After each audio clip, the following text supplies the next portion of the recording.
Represión policial en Valencia a nivel absurdo total. Al lado de la pista de patinaje, un grupo de estudiantes, después de una concentración pidiendo la libertad de los detenidos en Barcelona, están siendo retenidos aquí.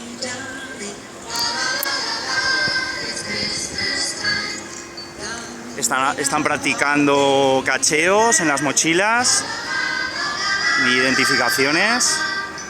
Vemos que es un grupo de unas 20 personas, gente joven.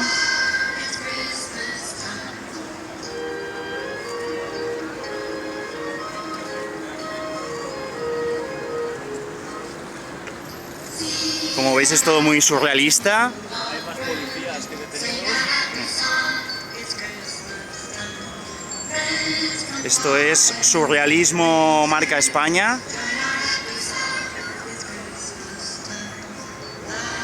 Por aquí, por el lateral, están haciendo los registros, y mientras hay otro grupo más grande que sigue retenido.